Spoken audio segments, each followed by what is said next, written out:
नमस्कार, मैं अंशु और आप देख रहे हैं दिव्य दूरदर्शन। नर्मदा जिले के केवड़िया गांव में आज हेलीपैड मोहल्ले में सर्वे नंबर 50 की जमीन पर किसान परिवार खेत को खेड़ कर रहे थे, तभी केवड़िया पुलिस तत्काल घटनास्थल पर पहुंची, जिसको लेकर गांव के लोग और पुलिस के बीच आपस में झड़प हो गई। पुलिस का कहना है कि अभी लॉकडाउन का समय चल रहा है और नर्मदा जिले में 144 धारा भी लागू की गई, जिसको लेकर यहाँ पर इकट्ठे न हो। हम आपको खेत के मुद्दे को लेकर हमारा कोई विरोध नहीं, लेकिन अभी कोरोना के महाकहर के बीच इकट्ठे न हो और लॉकडाउन का चुस्त पालन करें। जबकि गाँव के लोगों का कहना है कि हम यहाँ पर पिछले 50 साल से अपने खेत में खेती कर रहे हैं, लेकिन इस बार प्रशासन तंत्र द्वारा हमारी जमीनों पर फेंसिंग कर दी गई है और हमें परेशान किया गया है। दिखाते हैं पूरी खबर विस्तार से।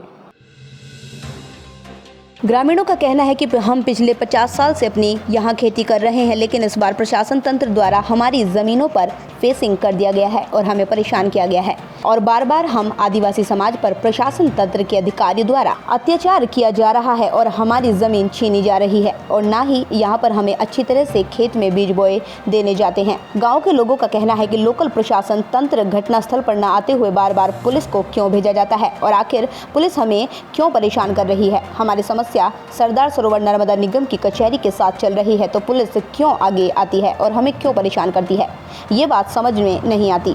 आखिर कब तक हम गरीब आदिवासियों पर अत्याचार किया जाएगा। जो स्टैच्यू ऑफ यूनिटी में जो ज़मीन इधर की जो केवड़िया गांव के लोगों की ज़मीन गई हुई है, इसके बारे में इन्होंने हमारे को इस साल ज़मीन ना करने का ऑर्डर दिया था, लेकिन उस प्रक्रिया को हम ना रिपीट करते हुए और हम उनके जो पूरे कायदा कानून हैं, जो सत्ता मंदिर है, उनके कायदा कानून को हम नहीं मानते। हमने बरसों से ज़मीन यहाँ तक कि 61 से लेके अभी तक की ज़मीन हम ये करते थे ना उस टाइम भी सरदार सरोवर का जितना भी प्रोजेक्ट था, उस टाइम ये हमारी बची हुई ज़मीन जो रास्ते की इस तरफ की बची हुई ज़मीन थी, उसको हमारे पास सरकार ने हमारे नाम पे किया हुआ है। उस टाइम से लेके तभी से लेके फिर सरदार सरोवर प्रोजेक्ट चल रहा था, उसके बीच सरदार सरोवर प्रोजेक्ट का काम चलता रहा, तब से लेके कम से कम 50 साल हो गए। 50 साल के बाद तकरीबन ये जो स्टैच्यू का उद्घाटन पिछले 3-4 साल से हुआ है, तो स्टैच्यू ऑफ यूनिटी जो सरदार सरोवर का स्टैच्यू बना हुआ है, उसमें हमारी ज़मीन बहुत लोगों की ज़मीन जा रही है। जो इसमें केवड़िया गांव सबसे ज़्यादा नुकसान मतलब ज़मीन भुगतने वाला गांव है। तो पिछली बार उन्होंने बताया कि हम सरदार भवन बनाएंगे, उसकी जगह पे सरदार भवन नहीं बना और कोई गेस्ट रूम बना दिया उन्होंने, जो यहाँ के रमाडा होटल के नाम पे जाना जाता है। तो रमाडा होटल को उन्होंने पहले से ही बिक्री कर दिया और अभी इस साल जब हमने आवाज़ उठाई तो इन्होंने हमारा ज़मीन हमारे से छीनने की कोशिश की। यहाँ के जो निगम है, सरदार सरोवर नर्मदा निगम है, उन्होंने हमें कुछ भी बताया नहीं और चुपके से आसे ये वाली फेंसिंग है, ये फेंसिंग का प्रक्रिया पूरा कर दिया। यहाँ तक कि मतलब हमारे जैसे लोगों को भी नहीं छोड़ा।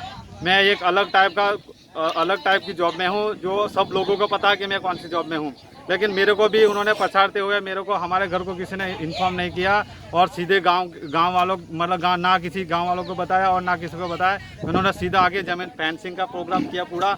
तो मैं इस प्रक्रिया को पूरी ख़त्म करना चाहता हूँ, ये हमारे गांव में फेंसिंग ना रहे और मैं यहाँ तक कहना चाहता हूँ कि किसी भी गांव में ये फेंस ना रहे।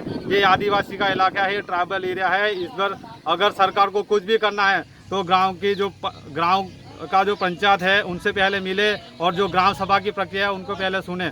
मेरी ये इधर के निगम के लोगों का मेरा ये नहीं कहना है, मेरा गुजरात सरकार को भी कहना है, जो बीजेपी की सरकार है उनका भी मेरा ये कहना है कि केवड़िया गांव के लोगों के और जो 6 गांव हैं उन पे अत्याचार बंद करे, नहीं तो ये अच्छा नहीं है।